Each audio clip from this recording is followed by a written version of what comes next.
ಮದ್ದೂರು ತಾಲೂಕು ಭಾರತೀನಗರದಲ್ಲಿ ಭಾರತ ವಿಕಾಸ ಪರಿಷತ್ ವತಿಯಿಂದ ಎಸ್ಎಸ್ಎಲ್ಸಿ ಪರೀಕ್ಷೆಯಲ್ಲಿ ಅತಿ ಹೆಚ್ಚು ಅಂಕ ಗಳಿಸಿದ ವಿದ್ಯಾರ್ಥಿಗಳನ್ನು ಸನ್ಮಾನಿಸಲಾಯಿತು. ಭಾರತೀನಗರದ ಸಿರಿ ಕನ್ವೆನ್ಷನ್ ಹಾಲ್ನಲ್ಲಿ ನಡೆದ 2024-25ನೇ ಸಾಲಿನಲ್ಲಿ ನಡೆದ ಎಸ್ಎಸ್ಎಲ್ಸಿ ಪರೀಕ್ಷೆಯಲ್ಲಿ ಚಿಕ್ಕಹರ್ಸಿಂಕೆರೆ ಹೋಬಳಿ ವ್ಯಾಪ್ತಿಯ ಪ್ರೌಢಶಾಲೆಗಳಲ್ಲಿ ಅತಿ ಹೆಚ್ಚು ಅಂಕ ಗಳಿಸಿದ ವಿದ್ಯಾರ್ಥಿಗಳಿಗೆ ಹಮ್ಮಿಕೊಂಡಿದ್ದ ಪ್ರತಿಭಾ ಪುರಸ್ಕಾರ ಕಾರ್ಯಕ್ರಮದಲ್ಲಿ 24 ಪ್ರೌಢಶಾಲೆಯಲ್ಲಿ ಅತಿ ಹೆಚ್ಚು ಅಂಕ ಗಳಿಸಿದ ವಿದ್ಯಾರ್ಥಿಗಳನ್ನು ಆಯ್ಕೆಗೊಳಿಸಿ ಸನ್ಮಾನಿಸಲಾಯಿತು ಮತ್ತು ನವೋದಯ ಪರೀಕ್ಷೆಯಲ್ಲಿ ಭಾರತ ವಿಕಾಸ್ ಪರಿಷತ್ನ ಸದಸ್ಯ ರಮೇಶ್ ಅವರ ಪುತ್ರಿ ಆಯ್ಕೆಗೊಂಡ ಹಿನ್ನೆಲೆಯಲ್ಲಿ ಅಭಿನಂದಿಸಿ ಗೌರವಿಸಿದರು. ಜೊತೆಗೆ ಪೊಲೀಸ್ ಇಲಾಖೆಯಲ್ಲಿ ಉತ್ತಮ ಸೇವೆ ಸಲ್ಲಿಸುವುದರ ಜೊತೆಗೆ ಹಲವಾರು ಸಮಾಜಮುಖಿಯಲ್ಲಿ ತೊಡಗಿ ನಿರಂತರವಾಗಿ ಸೇವೆ ಸಲ್ಲಿಸುತ್ತಿರುವ ಪ್ರಭುಸ್ವಾಮಿ ಅವರನ್ನು ಸನ್ಮಾನ ಕಾರ್ಯಕ್ರಮದಲ್ಲಿ ಸನ್ಮಾನಿಸಲಾಯಿತು.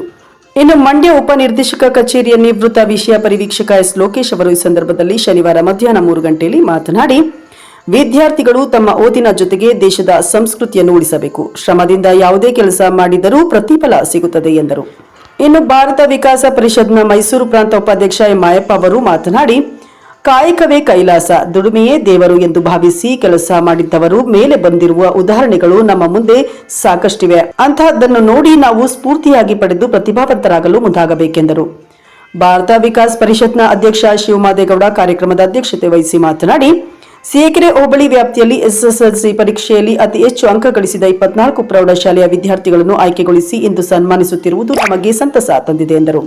ಈ ವೇಳೆ ಬಾವಿಪ ಕಾರ್ಯದರ್ಶಿ ಕೆ ಶಿವರಾಮು, ಕೋಶಾಧಿಕಾರಿ ಗಾಯತ್ರಿ, ಸುಶೀಲಾ, ಭಾರತ ವಿಕಾಸ್ ಮಾಜಿ ಅಧ್ಯಕ್ಷ ದಾಸೇಗೌಡ, ಪುಟ್ಟರಾಮರಾಜ ಅರಸ್, ಸದಸ್ಯರಾದ ಎಲ್ ರಮೇಶ್, ನಂಜುಂಡೇಗೌಡ, ರವಿ ವೆಂಕಟೇಶ್, ಶೆಟ್ಟಳ್ಳಿ ನಾಗರಾಜು, ರಾಜೇಗೌಡ, ಅನ್ನೂರ್ ಸತೀಶ್, ಎಂಎಸ್ ಶ್ರೀನಿವಾಸ್ ಸೇರಿದಂತೆ ಹಲವರಿದ್ದರು. ಸಂಸ್ಕಾರವನ್ನು ದೇಶಪ್ರೇಮವನ್ನು ಗಳಿಸಿದಂಥ ಹೆಗ್ಗಳಿಕೆ ಮತ್ತೆ ವಿದ್ಯಾ ಶಿಕ್ಷಣವನ್ನು ನೀಡಿದಂಥದ್ದು ರಾಮಕೃಷ್ಣ ಮಿಷನ್. ನಮ್ಮ ಅದೃಷ್ಟವಶ ಭಾರತಕ್ಕಿಂತ ಹೆಚ್ಚು ಭಾರತೇತರ ದೇಶಗಳಲ್ಲಿ ಅದು ಬೆಳೆದಿದೆ.